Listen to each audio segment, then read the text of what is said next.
Malegaon blast case में जिनको आरोपी बनाया गया, 17 सालों के बाद अदालत ने सबूतों के अभाव में इन सभी आरोपियों को बरी किया गया। अपने फैसले में साफ किया कोर्ट ने कि न तो बम मिला, ना आरडीएक्स मिला और ना कोई फिंगरप्रिंट भी मिला।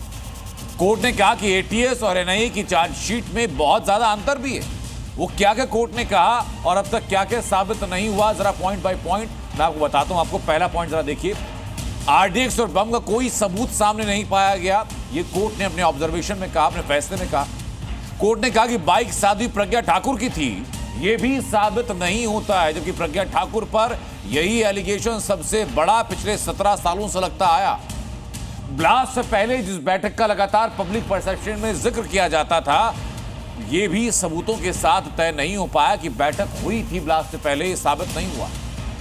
आरडीएक्स कर्नल पुरोहित लाए थे, यह भी साबित नहीं हुआ है। साबित यह भी नहीं हुआ कि बाइक का चेसिस नंबर रिकवर हो सके कि नहीं हो सके। स्पॉट पंचनामा से कुछ सामने नहीं आया है। सब कोर्ट के ऑब्जर्वेशन है और कोर्ट ने अपने फैसले में कहा है यूएपीए लागू नहीं होता तो ये मामला तक नहीं बनता, ये कोर्ट कह रहा है।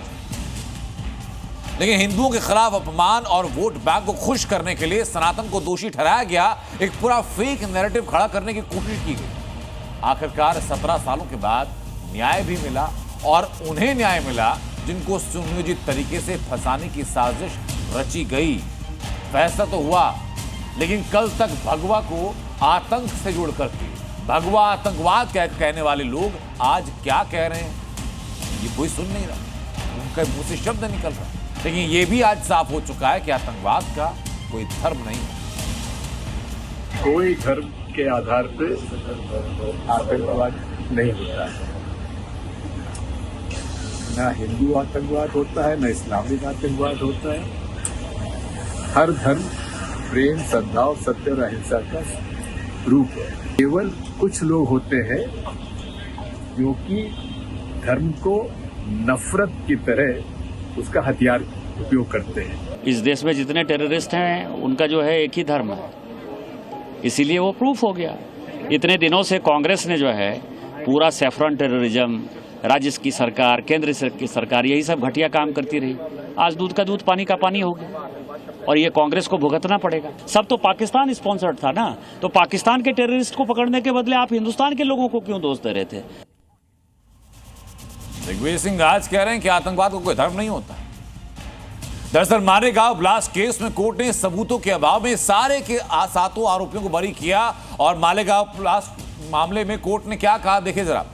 कोर्ट ने कहा कि इसमें अभिनव भारत के फंड का इस्तेमाल, धमाके वाली जगह पर बाइक किसने पार्क की थी, इस बात का पता लगाया जाना चाहिए। धमाके में इस्तेमाल हुई बाइक साध्वी की थी कि नहीं थी, यह साबित नहीं होता। कर्नल पुरोहित ने आरडीएक्स लगाया कि नहीं लगाया, यह साबित नहीं होता। सार्वजनिक संपत्ति को किसने नुकसान पहुंचाया, यह भी सामने नहीं आया। घटना के बाद पुलिस की बंदूक किसने छीनी, यह सामने नहीं आया। ये कई सवाल हैं। सवाल यह भी कि पत्थरबाजी किसने की थी, इस बात के कोई सबूत अभी 17 साल की इन्वेस्टिगेशन के बाद भी सामने नहीं आ सके। लेकिन कोर्ट के फैसले के बाद बीजेपी कांग्रेस से जवाब मांग रही है, तो कांग्रेस ये उम्मीद में है कि पीड़ित दोबारा अपील जरूर करेंगे। भी इससे प्रभावित है, वो जरूर अपील करेंगे। बीजेपी कुछ भी कहे, अंत में कोर्ट का फैसला है और ये अपीलेबल है, इसका अपील जरूर करेंगे। जवाबदेही कांग्रेस को देना है। भगवा आतंकी नैरेटिव किसने सेट किया, क्यों, और वो 17 साल उनकी जिंदगी में, हमारी बहन उसमें साध्वी प्रज्ञा भी है, वो जिंदगियों को कौन वापस लौटाएगा, ये जवाब और पार्लियामेंट में इनसे मांगना होगा, अपने क्षेत्र में, और 100 करोड़ हिंदुओं को इनको जवाब देना। कल एचएम ने भी कहा था, एचएम ने कहा और बात सत्य निकली, हिंदू कभी टेररिस्ट हो ही नहीं सकता। अब जरा मालेगांव ब्लास्ट की पूरी टाइमलाइन बताता हूं आपको। 29 सितंबर साल 2008 जब धमाका हुआ, अक्टूबर 2008 में एटीएस की जांच शुरू हुई। अक्टूबर 2008 में साध्वी प्रज्ञा ठाकुर, कर्नल पुरोहित गिरफ्तार किए गए। 2009 में यह जांच एनआईए यानी नेशनल इन्वेस्टिगेशन एजेंसी को सौंप दी गई। केंद्र में यूपी की सरकार थी। 2011 केंद्र में यूपी की सरकार, एनआईए की पहली चार्जशीट दाखिल होती। उसके ठीक 5 सालों के बाद 2016 में साध्वी प्रज्ञा ठाकुर समेत 7 के खिलाफ एक नई चार्जशीट दाखिल होती।